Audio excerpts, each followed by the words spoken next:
안녕하세요. 저는 30대의 돌싱녀가 된 여자입니다. 저는 극성인 시모와 돈 무서운 줄 모르는 남편에게 질려버려 이혼을 선택하게 되었는데요. 처음부터 남편이 이혼을 하게 만들 만큼 최악의 인간이었던 건 아니었어요. 저희는 결혼 생활을 할 때 각자 번 돈은 알아서 관리하고 있었는데요. 그걸 제안한 사람이 다름 아닌 남편이었어요. 결혼을 준비하기 시작할 때 남편이 제일 처음 저에게 제안한 것이 돈 문제였어요. 자기야, 우리 결혼하게 되면 돈은 어떻게 관리할 거야? 돈 관리? 글쎄, 따로 생각해 본 적이 없는데. 왜? 따로 생각해 둔 게 있는 거야? 내 생각엔 돈 관리는 따로 했으면 좋겠어. 주변에 결혼한 친구들 보니까 양가 부모님들 챙기는 것 때문에 많이들 싸우더라고. 그게 다 돈 관리를 같이 해서 일어난 문제잖아. 하긴 내 주변에도 그런 것 때문에 많이들 싸우더라. 누구 집에 뭘 더 얼마만큼 해줬다면서 섭섭하다고 싸우더라고. 맞아. 그러니까 우린 애초에 그럴 필요 없이 돈 관리 따로 하면서 각자 집은 알아서 챙기자. 생활비는 한 통장에 모아서 같이 쓰고 적금 같은 것도 같이 들긴 하는데 나머지 돈은 알아서 관리했으면 해. 어때? 뭐, 난 괜찮아. 그렇게 하자. 사실 처음엔 좀 치사하다는 생각이 들기도 했어요. 아무래도 남편의 연봉이 저보다 더 높은데 돈을 따로 쓰자고 하니 치사하다는 생각이 약간 들기도 하더라고요. 하지만 남편의 말처럼 우리 부모 챙기는데 다른 사람 눈치 보지 않아도 된다는 점에선 꽤 괜찮은 제안인 것 같아 군말 없이 받아들이기로 한 것이었죠. 그렇게 결혼을 하고 난 후 저는 회사를 계속 다니게 되었고 남편은 재택근무 중이었는데 살림은 각자 상황에 따라 할 수 있는 것을 나눠서 하고 있었어요. 상황에 따라 남편이 시간이 돼 식사를 차리면 제가 뒷정리와 설거지를, 남편이 빨래를 하면 제가 건조를 하고 나머지 정리를 하는 식으로 말이에요.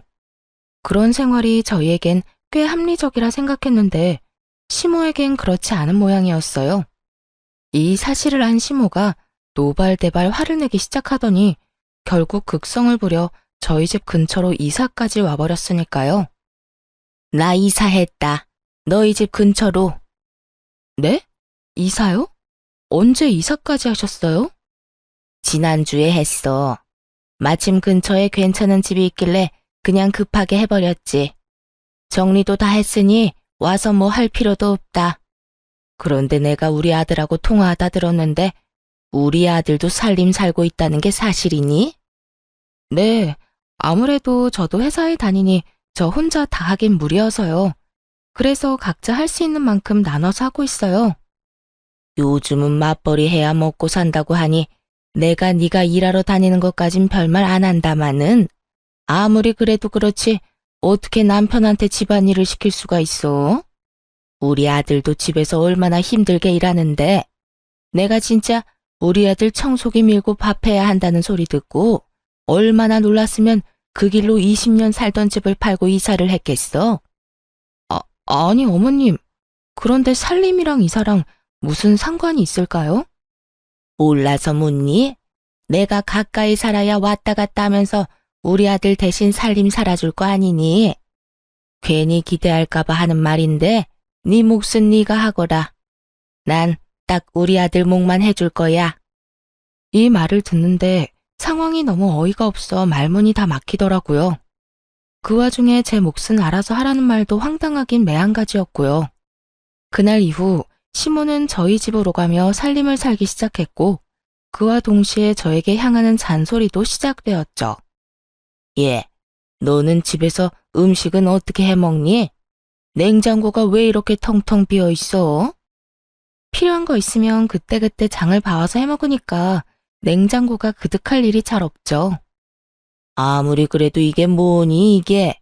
냉장고가 든든해야 마음이 편한 법인데. 이건 뭐 냉장고 문 열 때마다 내가 한숨만 나온다. 먹지도 않을 재료 냉장고에 쟁여놓으면 뭐해요. 큰 마트가 멀리 있는 것도 아니고. 조금만 걸으면 아파트 정문에 있는걸요. 그리고 요즘엔 식재료 배달도 다 돼서 저희는 불편한 점이 전혀 없어요. 너희는 그럴지 몰라도 난 불편하니 이번 쉬는 날엔 장부터 봐서 다 채워놓거라. 생선도 사다가 올려두고 고기도 부위별로 사다 놓고 채소도 마찬가지야. 여러 가지 다 쟁여놔야 그때그때 손 가는 대로 꺼내서 먹을 거 아니야. 이쯤 되니 고마운 마음은커녕 마음이 불편해 오더라고요. 다 해먹지도 않을 식재료를 사서 채워 넣으라는 강요부터 해서 집안에서 머리카락이 떨어질 수도 있는 건데 제 머리카락이 바닥에 떨어져 있는 날이면 불같이 화를 내며 전화가 오니 정말 일이 손에 잡히지 않는 지경이었어요. 저는 결국 남편에게 불편하다고 말을 꺼내게 되었고 이런 저의 마음을 이해해 줄 거라 생각했던 제 예상과는 달리 남편은 조금 뿌르퉁한 반응을 보이더군요. 여보, 나 사실 어머님 이렇게 오셔서 집안일 해주는 거 불편해. 뭐? 왜? 혹시 당신 집안일을 해주지 않아서 그러는 거야? 우리 엄마가 딱 내 일만 해주고 가서 섭섭해서 그러는 거지? 내 일은 내가 하면 되는 건데 그런 거로 뭐가 섭섭해. 그런 게 아니라 어머님이 오시는 날마다 나한테 계속 뭐라고 한단 말이야. 퇴근하고 와서 어머님 잔소리 듣는 것도 힘든데 그보다 더 힘든 건 일하는데 전화로 잔소리 하시는 거야. 그런 날엔 일도 손에 안 잡히고 마음도 너무 불편하다고. 그러니까 당신이 말 좀 잘해봐. 앞으로는 안 오셨으면 한다고 말이야. 아무리 그래도 나 도와준다고 이사까지 했는데 어떻게 오지 말라고 해. 그러지 말고 당신이 좀 참아. 좋게 좋게 생각해달란 말이야. 나 사실 집안일하는 거 힘들었어. 같이 해야 하는 일이니까 나도 집에서 일하면서 중간중간 했었는데 그만큼 집중도 안 되고 나름 힘들었다고. 그런데 엄마가 와서 도와주면서 일에 집중도 더 잘 되고 일할 시간도 늘어서 그만큼 능률도 좋아졌어. 그까진 남편이 뭐라고. 제 일엔 지장이 되지만 남편의 일에 도움이 된다고 하니 또 마음이 약해지더군요. 그럼 당신이 잘 말해서 나 회사에 있을 때 전화는 하지 말라고 해줘. 좋게 말할 수 있으면 잔소리도 좀 하지 말라고 해주고.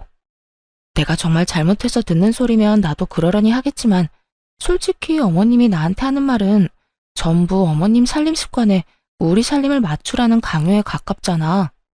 여긴 엄연히 우리 공간이고 우리 스타일이 있는 건데 어머님 마음대로 어머님 뜻대로 다 하려는 거 싫어 난. 그 정도는 해줄 수 있지? 그래, 알겠어. 내가 그 정도는 엄마한테 잘 이야기해 볼게. 그러니까 당신도 조금만 참아줘.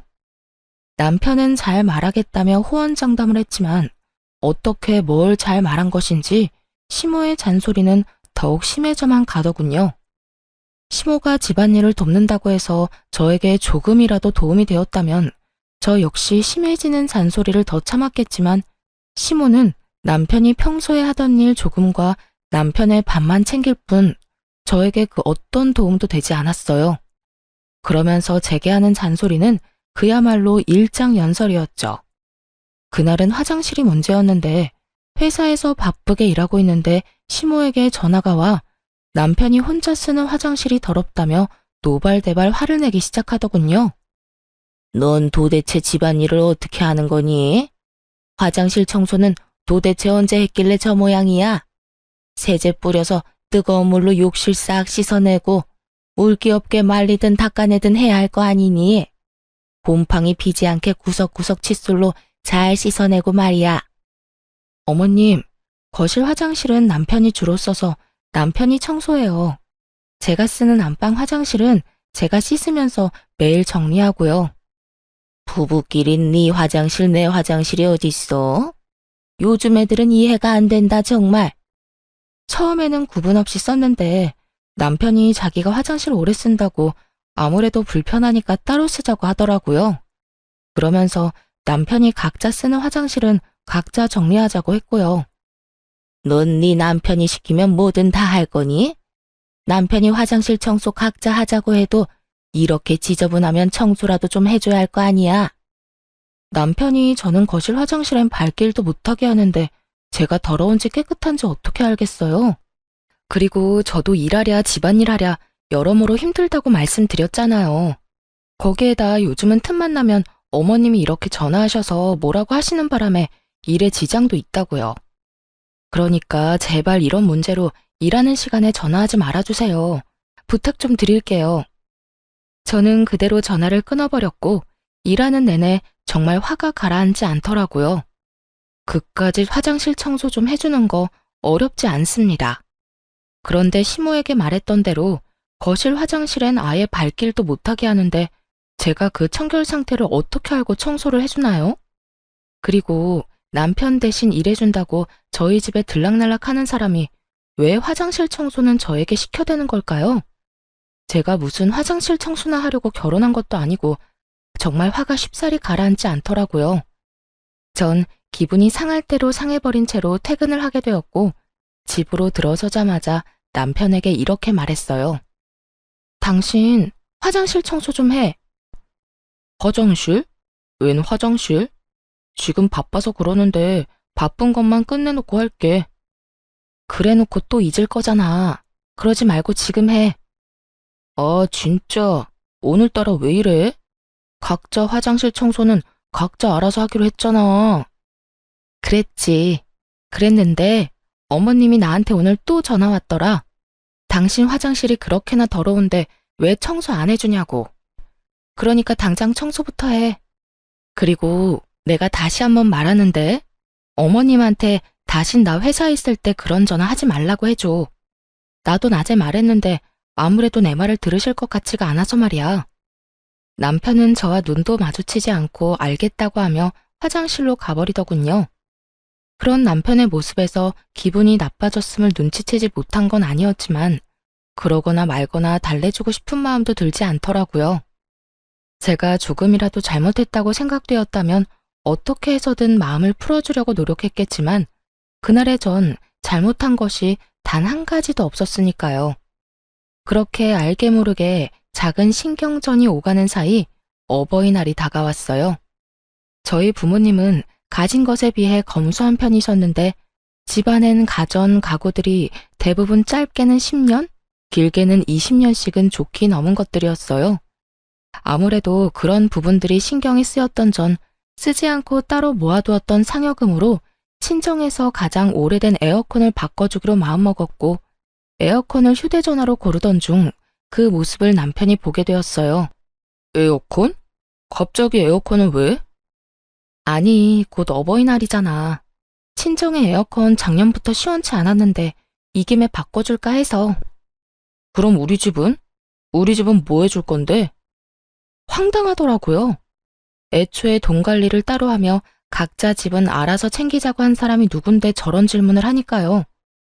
남편은 친정에 용돈 한 번을 준 적이 없었고 오로지 시댁에만 생활비를 제외한 모든 돈을 쓰고 있다는 사실을 뻔히 알고 있어 그 황당함은 더욱 컸어요.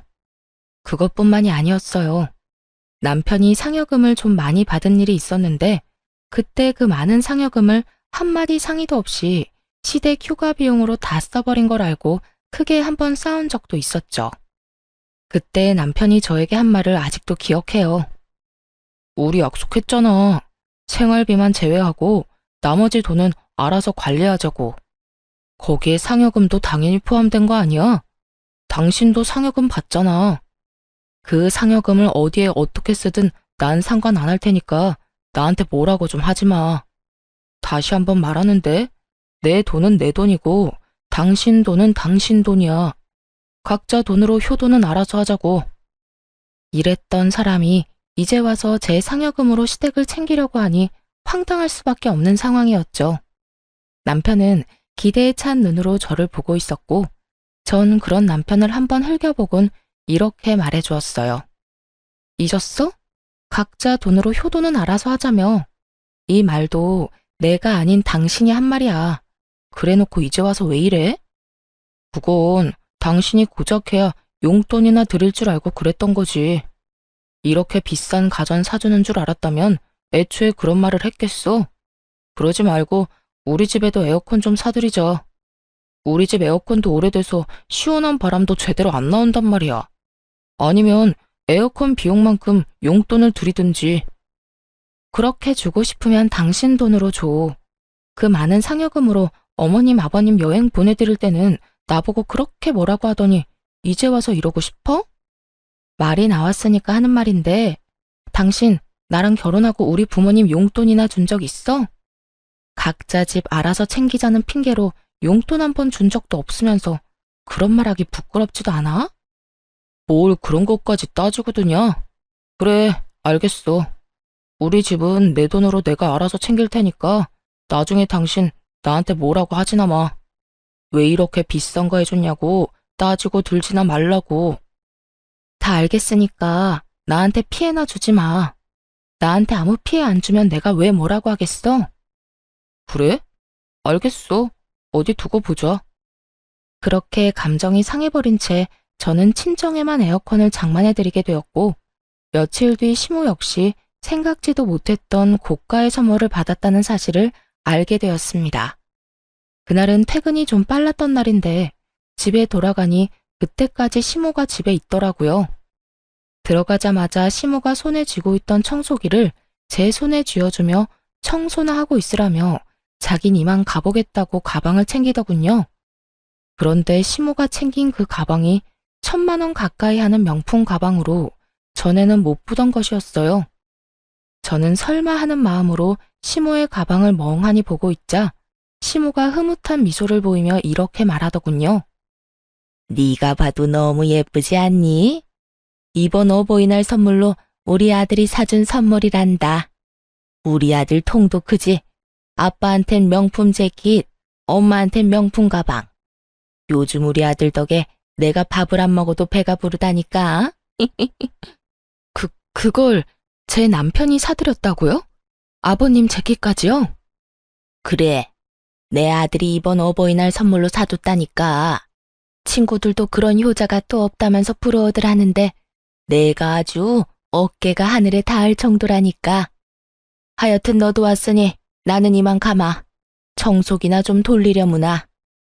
시모가 돌아가고 난 후 아무리 생각해봐도 남편에게 그런 큰 돈이 나올 곳이 없더라고요. 그래서 전 돈의 출처에 대해 물어보기 시작했어요. 도대체 돈이 어디서 나서 저렇게 큰 선물을 사드린 거야? 당신 상여금 받는 지도 얼마 안 됐고 보너스 나올 때도 아니잖아. 어디서 나오긴. 우리 아기 낳으면 쓰려고 모으던 적금 깼지.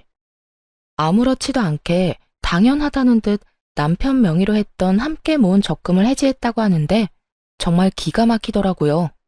그것도 저희의 2세를 위해 준비했던 적금을 말이죠. 당신 제정신이야? 지금 적금 깼다는 말이 그렇게 아무렇지 않게 나와? 그건 우리 공동돈인데 그걸 왜 당신 마음대로 손을 대? 그러면 어떻게 해? 필요한 거 뭐 있냐고 여쭤보니 옷이랑 가방이 필요하다는데 그저 그런 걸 사줄 수는 없잖아.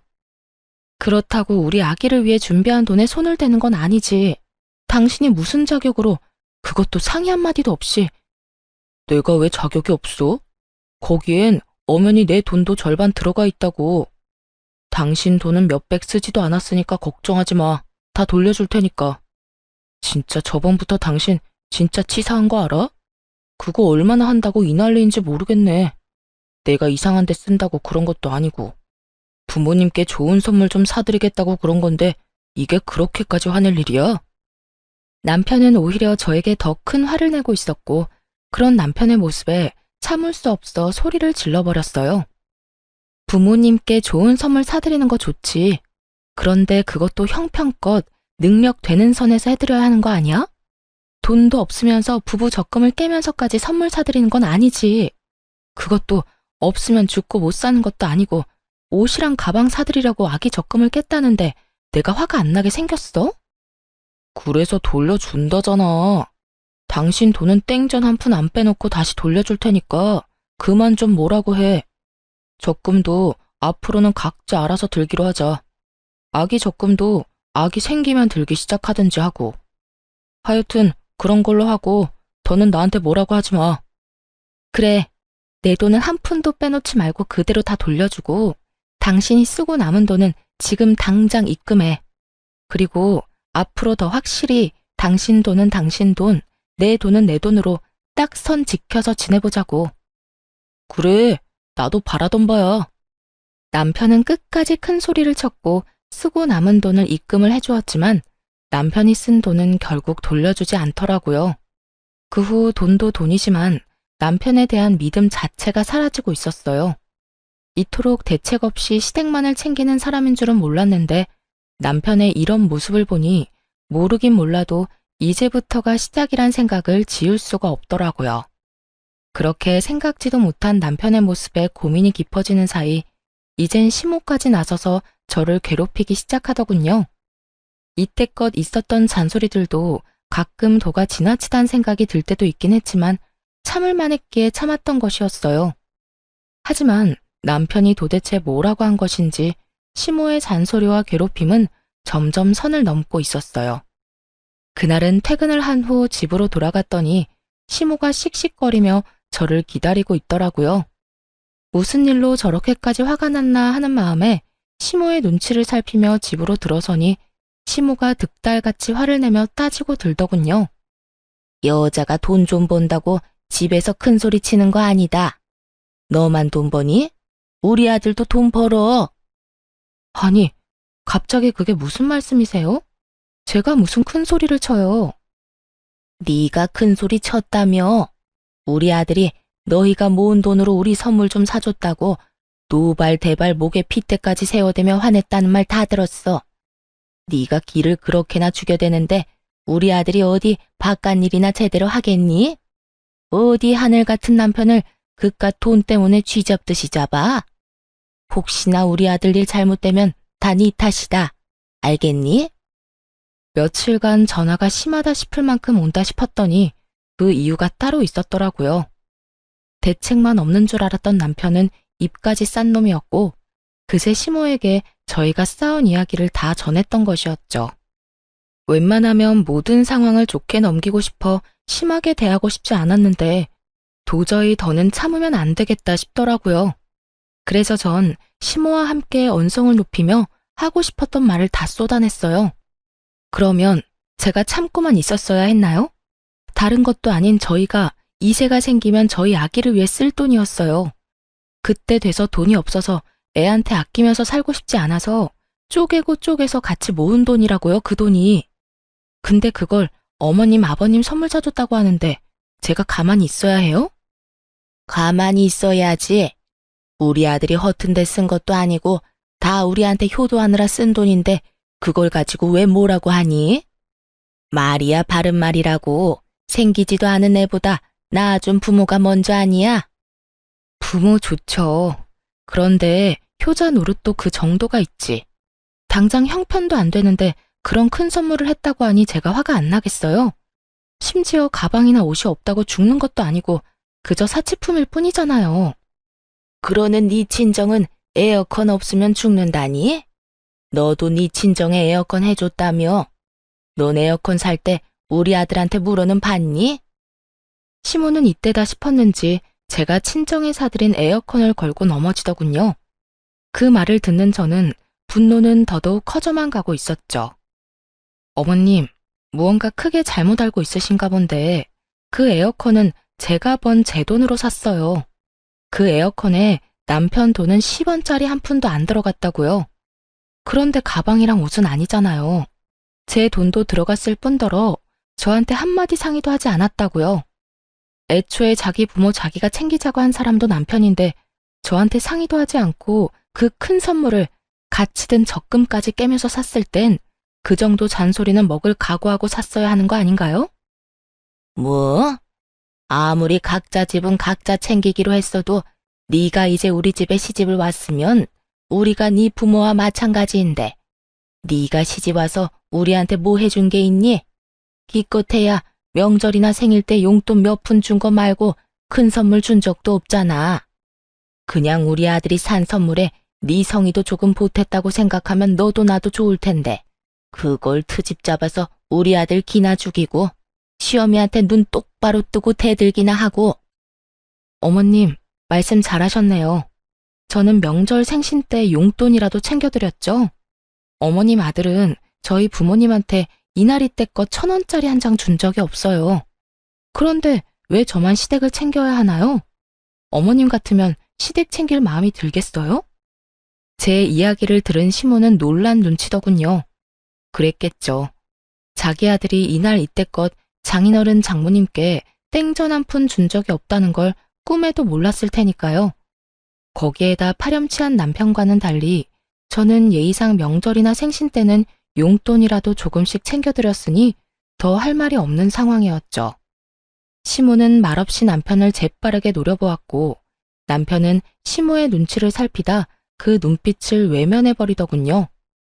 그렇게 시모의 일방적인 눈치 싸움이 끝나고 시모는 선물 사건에 대해선 더는 받아칠 말이 없는지 말대꾸하는 제 태도가 건방지다며 트집을 잡기 시작했어요. 네 지금 나한테 하는 이 태도만 봐도 지금껏 내 아들을 얼마나 어떻게 잡아댄 건지 잘 알겠다. 시어미한테도 말 한마디 지는 법이 없이 제 할 말을 다 하는데 남편한텐 더하면 더했지 못했을 리는 없었겠지. 네 친정에서 그렇게 가르치든 시어미한테 말대꾸나 하고 남편 기나 죽이라고 가르쳤냔 말이야. 시모는 결국 친정까지 들먹이기 시작했고 전 참을 수 없는 분노를 느끼며 더는 대화할 가치가 없다고 생각했어요. 어머님, 아무리 그래도 친정 이야기까지 꺼내는 건 아니죠. 그런 말 하려거든 당장 나가주세요. 저는 그런 말까지 들으면서 어머님이랑 대화하고 싶지 않아요. 뭐야? 너 지금 날 내쫓고 있는 거니? 네, 내쫓고 있는 거 맞아요. 아무리 어머님이라도 제 친정을 그런 식으로 말하는 건 듣고 싶지 않으니까요. 제가 도대체 뭘 잘못했다고 그런 말까지 들어야 하나요? 애초에 잘못해놓고 도리어 큰 소리 낸 건 남편이라고요. 기가 죽었다고요? 기 죽은 사람이 저한테 그렇게 큰 소리 떵떵 치면서 할 말 못할 말 다 했대요. 만약 남편이 미안하다는 말 한마디만 했어도 저도 이렇게까지 화가 나진 않았을 거예요. 적어도 미안한 기색이라도 내비쳤다면 이렇게까진 하지 않았을 거라고요. 저는 그야말로 울분을 토해냈고 가만히 듣고 있던 남편이 발끈하며 저에게 화를 내기 시작하더군요. 내가 뭘 잘못했다고 당신한테 사과까지 해야 하는 건데. 말했잖아. 당신 돈 몇백밖에 안 썼다고. 돈 몇백 가지고 우리 엄마를 이렇게 집에서 내쫓을 일이야? 내가 지금 단지 돈 때문에 이러는 것 같아? 어머님이 선을 넘은 말을 하시잖아. 그리고 돈 몇백은 적은 돈이야? 적은 돈은 아니더라도 많은 돈도 아니잖아.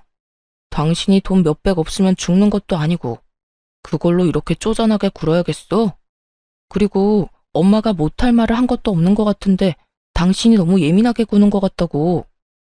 내가 당신한테 당신은 당신 집에서 뭘 어떻게 배웠길래 그렇게 대책 없이 돈을 써대냐고 하면 당신 같으면 기분이 좋을 것 같아? 그리고 그렇게 많지도 않은 돈 몇백은 왜 이제껏 안 주는데? 그딴 말할 거면 내 돈이나 다 내놓고 말하고 어머님은 이만 좀 가주세요. 여기서 더 아들이랑 며느리 싸우게 만들고 싶지 않으면요. 저는 다시 한번 시모에게 나가라고 했고 시모 역시 더는 싸우는 꼴을 보고 싶지 않았는지 집을 나가버리더라고요. 그런 시모의 뒷모습을 보며 입만 산 남편은 저를 쏘아보며 이렇게 말하더군요. 그까짓 돈 내일 당장 돌려주면 될 거 아니야. 당신같이 독하고 냉정한 여자는 처음이다. 진짜 정 떨어진다고. 이렇게 말한 남편은 방으로 들어가 버렸고 그런 남편의 뒷모습을 보는데 이혼이 답이라는 생각이 들더군요. 이미 틀어질 대로 틀어진 사이를 되돌리기란 어려워 보였고 그랬기에 앞으로 남은 저희 결혼 생활이 고달플 것은 피할 길이 없어 보였으니까요. 무엇보다 가장 큰 이유는 남편이 기본적으로 가진 생각이 이미 글러먹었고 그걸 고치고 싶은 의지도 생각도 남아있지 않은 상태였습니다. 그렇게 이혼을 결심하며 다음 날이 되었고 출근 준비를 하고 있는데 시모가 득달같이 집으로 찾아왔더라고요. 제가 문을 열어주자마자 시모는 돈다발을 제 얼굴에 던져버리며 고함을 고래고래 질러대기 시작하더군요. 얘따, 내 아들이 썼다는 네 돈. 내가 어젯밤에 집에 가서 니년 하는 꼬락서니가 워낙 어이가 없어서 잠도 한숨 못 잤다. 이 돈이 뜬 눈으로 밤을 지새우고 뽑아온 돈이다 이 말이야. 이제 됐니? 이제 됐냐고. 이제 그 건방진 입 좀 다물게야. 제가 돈다발을 맞고도 어이가 없어 아무 말도 하지 않고 있으니 시모는 그런 제 반응이 더 화가 난다는 듯 욕설을 뱉어내기 시작하더군요. 차마 입에 담지도 못할 말을 들어야 한다는 현실도 화가 났지만 더 화가 나는 것은 남편이었어요. 이 모든 광경을 처음부터 보고 있던 남편은 말리기는커녕 시모의 행동이 통쾌하다는 듯 고개를 끄덕이며 입가에 미소를 짓고 있더라고요. 그 순간 더는 고민할 필요도 없이 이혼을 해야겠다고 결정을 내리게 되었고 지체할 것도 없이 바로 이혼을 말하게 되었어요. 이렇게까지 저를 싫어하는지는 또 몰랐네요. 그냥 저 이혼할게요. 저도 저한테 이렇게 막대하는 사람이랑은 더 가족으로 엮이고 싶지도 않아서요. 뭐? 이혼? 너 내가 욕 좀 했다고 이혼한다고 하는 거니? 욕만 하셨어요? 지금 저 돈 싸대기도 맞았잖아요. 거기에다 그렇게 소중하고 자랑스러운 어머님 아들, 지금 빈털털이 거지예요. 사람 힘들 때 버리는 거 아닌 것 같아서 참고 또 참고 있었는데 어머님이 이렇게 이혼 결심하게 해주니 어쩌겠어요. 그래요. 아무래도 남편이 돈을 끝까지 주지 않는 것도 그렇고 생활비도 어느 순간부터 제대로 넣지 않는 것이 이상해서 알아보니 남편은 어버이날이 되기 전에 회사를 그만뒀더군요. 그간 조금씩 모아둔 돈으로 집에서 온라인 사업을 한다고 설치고 있었고 이것저것 손댄 것마다 망한 듯 하더라고요. 거기에다 온라인을 통해 사업 노하우를 알려준다는 사기까지 당해 그나마 있던 돈까지 싹 다 날리고 빚까지 생긴 상태였죠. 그런 상황에서 시모 시부의 선물을 샀다는 것도 화가 나긴 했지만 사랑하는 남자였기에 기죽이고 싶지 않아 모른 척하며 먼저 이야기를 꺼내주길 기다렸던 것이었어요. 그런데 시모와 남편이 이렇게 합심해 제 심기를 계속해서 건드리니 더는 참을 수가 없지 않겠어요. 그제야 모든 사실을 안 시모는 이 모든 게 사실이냐며 남편에게 묻기 시작했어요. 너 이 말이 다 사실이야? 돈도 다 날리고 빚까지 있단 말이 사실이냐고. 그게 난 다 잘해보려고 그러다가 그게 생각보다 힘들더라고요. 모은 돈만 다 날리고 끝내려고 했는데 노하우를 기가 막히게 알려준다는 사람이 있어서 거기에 돈을 주다 보니까 빚까지 생겨버렸어요. 아니, 그런데 당신은 어떻게 한 거야? 왜 알면서 아무 말도 안 한 거야? 왜겠어?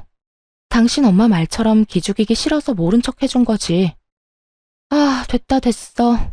말해봤자 입 아프고 지금 그게 중요한 것도 아니지 않아? 내가 이혼하자는 말은 못 들었니? 우리 이혼하자고. 난 더는 당신 같은 인간이랑도 못 살고 당신 엄마한테 이딴 취급이나 받으면서도 못 살아. 그러니까 당장 이혼해. 당신 아무리 화가 났다고 해도 이혼하자는 말을 그렇게 하면 안 되지.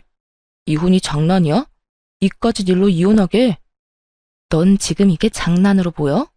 난 지금 그 어느 순간보다 진심이야. 이혼해, 우리. 남편은 여전히 제 말을 어깃장쯤으로 여기고 있는 반면에 시모는 제 말이 진심이란 걸 알아채는지 그제야 저를 달래려고 애쓰더라고요. 예, 이런 일로 이혼은 무슨 이혼이니? 내가 돈 던진 건 사과하마. 나도 오죽했으면 이 아침부터 찾아와서 그런 짓을 했겠니? 어제는 네가 나한테 너무 심하게 말대꾸를 하지 않았니? 그렇다 보니 내가 너무 흥분한 상태에서 잠도 못 자다 보니 정신이 잠시 어떻게 됐었나 보구나. 그러니 네가 넓은 마음으로 이해 좀 하려무나. 이제 와서요? 돈 던지고 화내고 욕하고 할 건 다 해놓고 이제 와서 사과요? 사과로 모든 문제가 다 해결될 것 같으면 경찰은 왜 있는 걸까요? 무심코 던진 돌에 개구리는 맞아 죽는 법이에요. 저는 이미 어머님의 말에 상처받았고 그건 그 어떤 말로도 말끔히 씻길 것 같진 않네요. 아가, 그러지 말고 이 늙은 시어미가 잠시 노망이 났었다고 생각하고 너그럽게 이해해주면 안 되겠니? 이렇듯 시모는 어떻게 해서든 저를 달래보려고 애쓰는데 남편은 그런 시모의 앞을 막아서서 저에게 득달같이 화를 내기 시작하더라고요. 됐어. 엄마가 뭘 잘못했다고 그렇게까지 해? 그리고 당신, 우리 엄마가 이렇게 미안하다고 굽히고 들어오면 당신도 적당히 하고 끝내야지.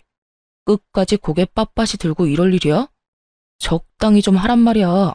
아우 진짜 정 떨어져. 무직인데다 빚까지 있는 아들이 큰 소리를 치자 시모는 더는 모르겠다는 듯 고개를 절레절레 흔들더니 남편에게 이런 말을 남기고 집을 도망치듯 빠져나가 버리더군요. 아들, 분위기 파악 좀 해. 네 집사람 화 많이 난 것 같으니까 엄마는 이만 가보마. 두 사람이 좋은 쪽으로 이야기 잘 나눠봐. 이렇게 이혼한다고 하면 다들 뭐라고 하겠어? 그러니까 좋게 좋게 이야기 잘 나눠. 시모는 그렇게 집을 도망치듯 나가버렸고 남편은 시모가 던진 돈을 주우며 여전히 상황 파악도 되지 않은 말을 하기 시작했어요. 결국 또 이겨먹었네. 기분 아주 좋겠다 좋겠어.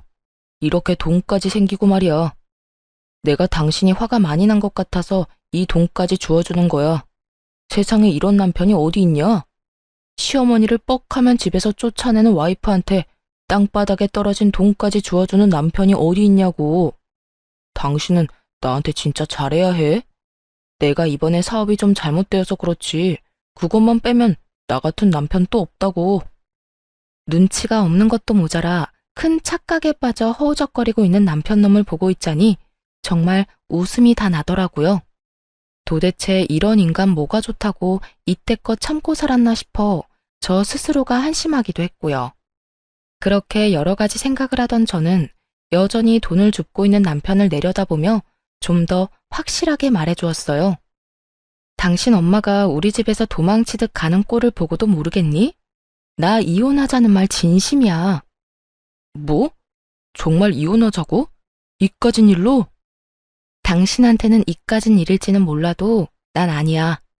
난 당신같이 대책 없이 효자 노릇을 하는 남자도 싫고 당신 엄마처럼 아나무인에 화난다고 욕부터 하는 사람을 내 시어머니로 모시고 싶은 생각도 없어. 그제야 남편은 제 말이 진심이란 걸 알아차린 듯 급하게 무릎을 꿇고 빌기 시작하더군요. 여보, 이러지 마. 내가 당신이랑 어떻게 이혼을 해? 나 당신 없으면 안 되는 거 알잖아. 그렇겠지.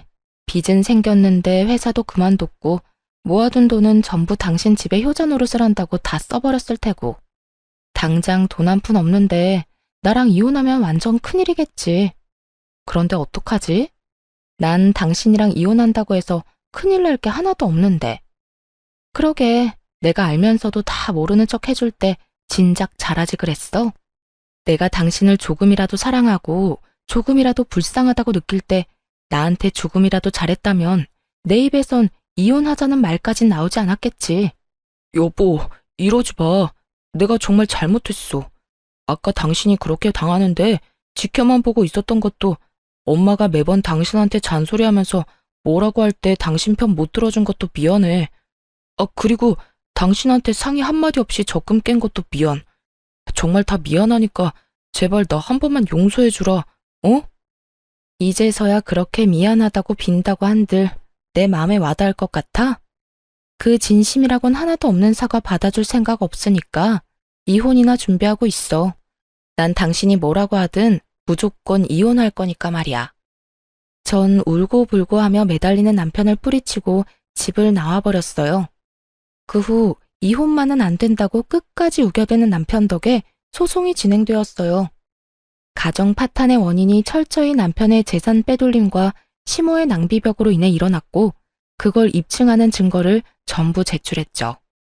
그렇게 시모와 남편에게 위자료를 받고 이혼하게 되었습니다. 이혼하고 난 후 다신 연락을 할 일이 없을 거라 생각했는데 반년쯤 지났을 때 전 남편에게 연락이 오더라고요. 그간 연락 한 통 없었던 전 남편이었던지라 도대체 무슨 일인가 싶어 전화를 받게 되었어요. 여보세요? 무슨 일이야? 여보, 잘 지냈어? 여보는 무슨? 우리 이혼한 거 잊었어?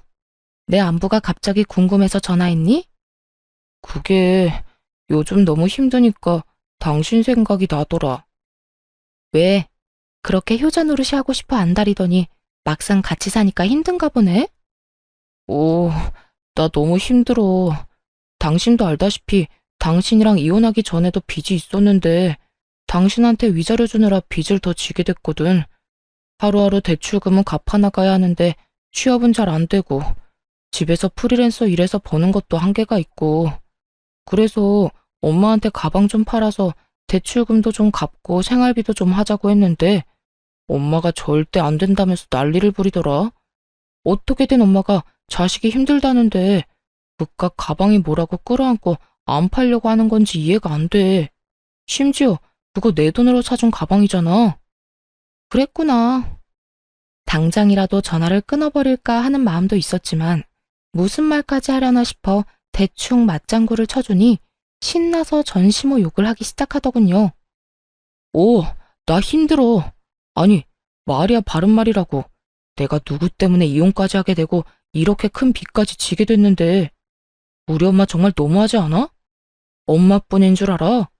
아버지도 내가 그렇게 힘들다고 노래를 부르는데도 대출금 한 번은 안 갚아주시더라. 그래서 하고 싶은 말이 뭔데? 그냥 나 후회 많이 하고 있다고. 진작 당신 말 듣고 우리 집 말고 내 가정에 더 신경 쓰면서 살 걸 싶더라. 당신 말이 다 맞았어. 날 진짜로 생각해주고 내 미래에 대해서, 아니, 우리 미래에 대해서 걱정해주는 사람은 당신뿐이었는데 그땐 그걸 왜 몰랐나 몰라. 있는 힘껏 불쌍한 척을 해대던 전 남편 놈은 귀엽고 우는 소리까지 내며 하소연을 하기 시작하더군요. 나 사실 당신이 너무 그리워. 요즘 잠도 제대로 못 자고 밥도 제대로 못 먹어. 그게 내가 그리워서 그렇다고? 아니, 돈은 갚아나가야 하는데 돈이 없으니까 그렇겠지. 오늘 이렇게 전화한 것도 나한테 동정심이라도 자극해보려고 그러는가 본데 꿈 깨.